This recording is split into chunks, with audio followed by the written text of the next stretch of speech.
Hey everyone. So it's been a while since I did a jersey comparison. So this time around I thought I'd do a replica comparison of screen printed jerseys from Nike, Reebok, and Starter. Um, and just show the differences in quality, things that are done differently, and perhaps if you're looking for to buy one of these jerseys, Dolphins jersey from a current player or maybe a past player, what you can expect and just how things have changed over the years. I'm just going to go ahead and start with this with Nike, the most recent. And right here I have a Brian Hartline home jersey, Nike Game Day replica. So size XL. Okay. This jersey I picked up after the logo change, and the new jerseys came out because on the NFL shop, this became half price, so it was $49.99, and I wanted to get a current player, so it was between Heartline and Wake really, and I decided I just went with Heartline. So this is a lot of people probably have these types of jerseys at this point, the new Nike replicas. But I'm just going to go over, the basic things here. You have the water-resistant polyester material with the mesh on the sides here.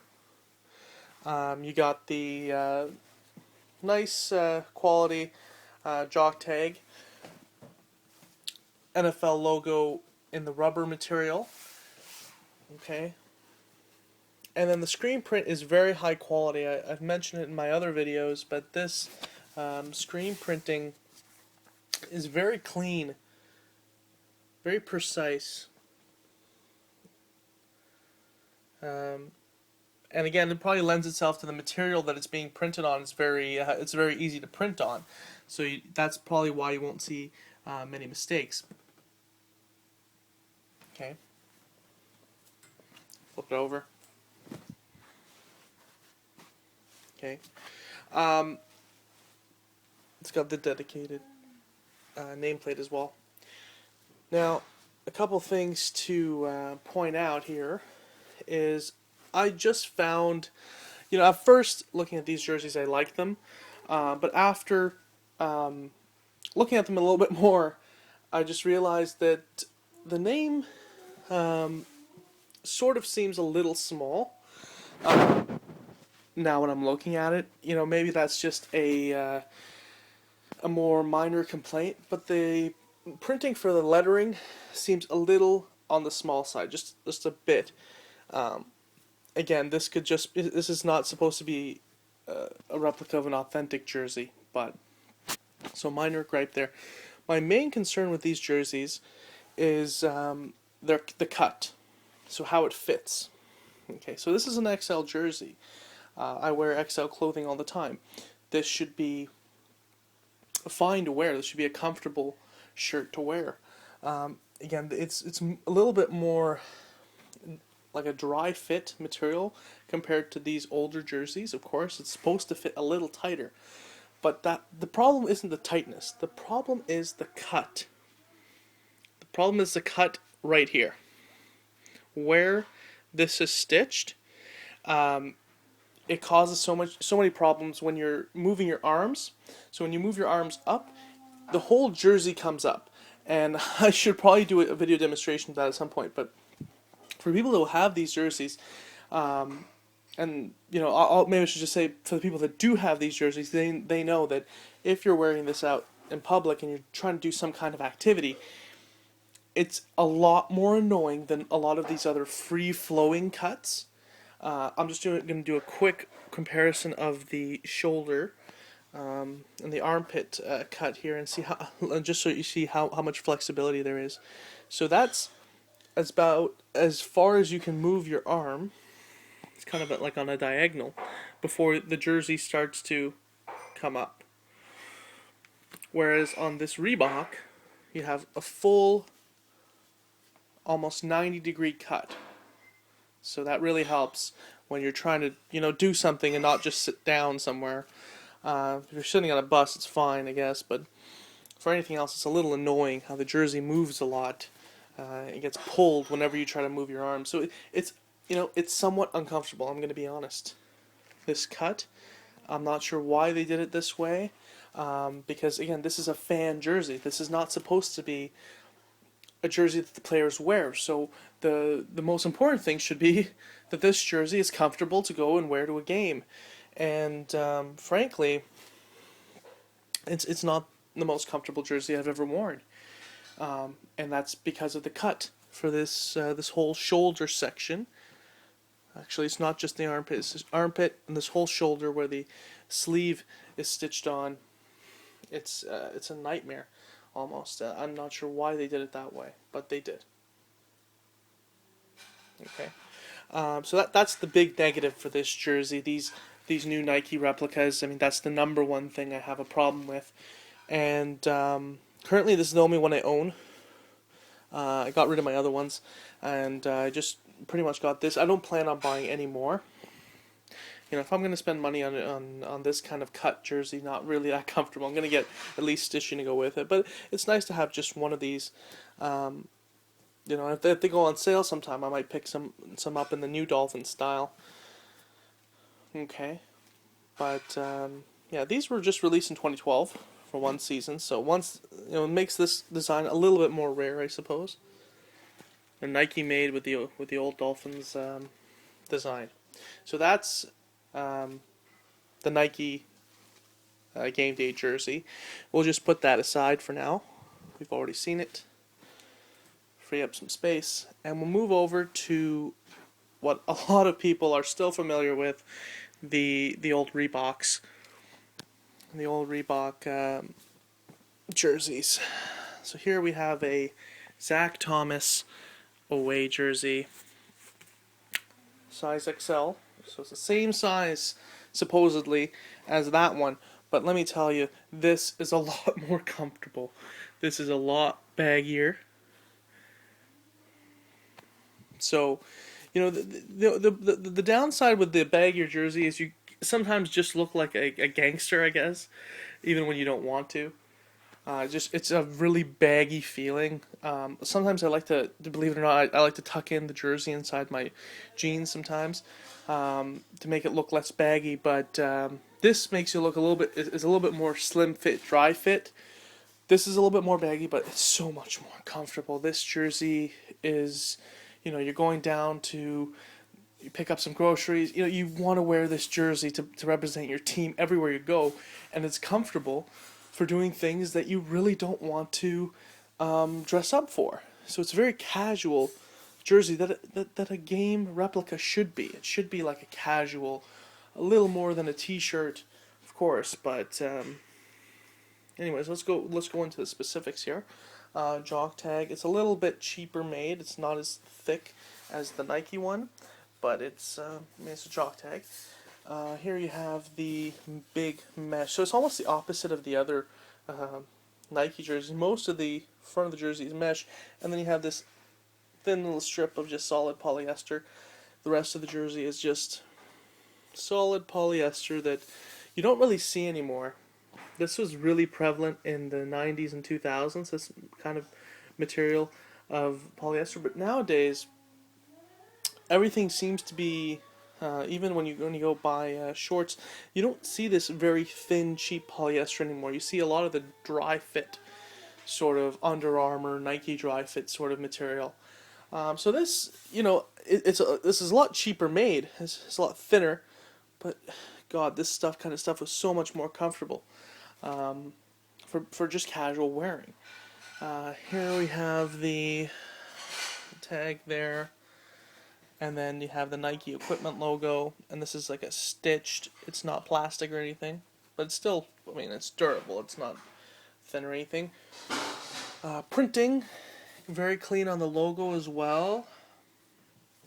On the numbering, on the polyester, it's very clean. Of course, you can't expect that kind of cleanliness on mesh. So that's one of the biggest gripes with this design, is that you have holes in your numbers, and no doubt about it, if you're washing this jersey a lot, it will wear out faster than the Nike. The Nike is more durable. Absolutely. Now this is in pretty good condition because I don't really get my jerseys dirty. Um, I don't really wear them when I'm playing sports or anything, so I don't really wash them a lot, and I don't really need to. But if I were to wash this jersey a lot, it would fade very quickly, and I wouldn't expect anything else. Flip it over. As you can see, just a comparison, the lettering.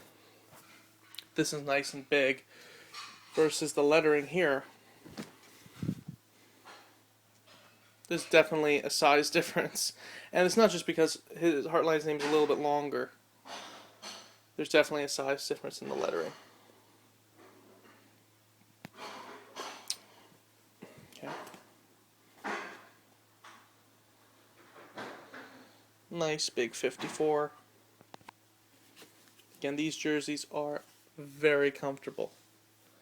Very comfortable. Now, it's important to note that these old Reebok Dolphins jerseys were one color collars, the away, and the Nike away jerseys were two colors. It was teal green up to here, and then white in the center, which was nice. But so overall, verdict between these two alone, which one I like better. Despite the screen printing on mesh, the Reeboks were a lot better, a lot more comfortable for what you're paying. You can probably find these a lot cheaper, but these jerseys, when they were new, they were cheaper than what these retail for now, even if you're going to convert the dollars or whatever you want to do. The Nike jerseys are $100. These, I believe, used to go for 70 or something, even when new. So, I don't care about inflation. That's still cheaper than what we're paying now for these. And, they do the job of a fan jersey. They're comfortable. That's all that really needs to be said. These are comfortable. These are not. Now let's move on to the last of these replicas I have here. Is my old starter Dan Marino jersey. And this is, I'm just going to say it right now, this is my favorite jersey. And not just because it's Dan Marino, but I felt these jerseys were the most comfortable and just the most unique looking. They weren't necessarily as good as, the quality wasn't necessarily as good as the Reebok. They're both screen printed, but it does some things better that I really like. Okay, so first of all, it's all screen print in the lower half, mesh. So there's not even that strip of polyester, that's gone. Starter jock tag, size 52, but it works out to being an XL. Usually 48's XL, but in these jerseys, 52 is more of an XL than the 48s. Screen printing. Holes are a little bit smaller than the other one. Get your Dolphins. And one gripe is that it's not really aligned with this. And, I don't think, it's not because it's off center. I mean, obviously this was done at a factory. It's not going to be off center.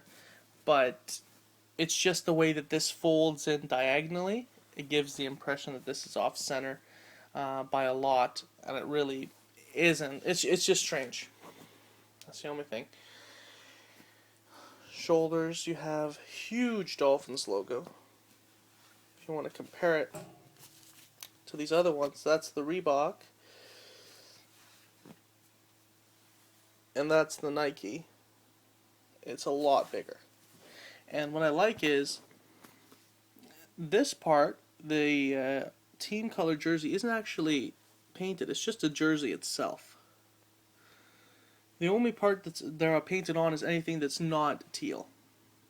So when you zoom in, the material that the Dolphin is made out of is just the rest of the jersey. So it's less material that will wear out, in my opinion, and it looks just as good. Starter logo. Don't see any of those these days. Favorite part about this jersey is the sleeve. This is it's like a stretch. Get a close up on it. It's like a polyesters, cloth, stretchy material that I like to. It rolls up very well when you want to roll up your jersey, because this will sag if you put it on. The sleeves will come down to your elbows, so you always want to scrunch it up and roll it up, and these really hold it up very nicely. Let's take a look at the back. Legendary, of course. Again, nice big lettering. So overall, I'd say that this is very similar to the Reeboks. Probably the Reebok is overall better quality in terms of what it offers. I don't remember what these sold for in the 90s. I was just a kid, but overall, this is my favorite jersey to wear, as Replica anyway. So this and the Reebok are very comfortable. They look comfortable. And look at the cut on this. It's even more than the Reebok. I mean, you can move your arms in any direction you want, and you will not move the jersey up. Whereas the Nikes are cut on this angle almost. So whenever you want to move your arm up, the jersey moves up with it, and it makes you look like a little bit of a fool having to pull your jersey down all the time. It's just, yeah. Anyways, that was my comparison of those 3 replica jerseys from the past. There were other companies as well, of course. There was Russell, there was Wilson, even Puma made some jerseys. Adidas. I've seen almost every sports company out there do NFL jerseys in the past, but these were the 3 main ones. The current one we have, Nike, looks like for the foreseeable future, that's what we're stuck with. They're not that bad, honestly. Reebok, that we've all come to know for a while, and then Starter, which was the most prevalent in the 90s there. So yeah, thanks for watching, and I hope you learned a few things at least.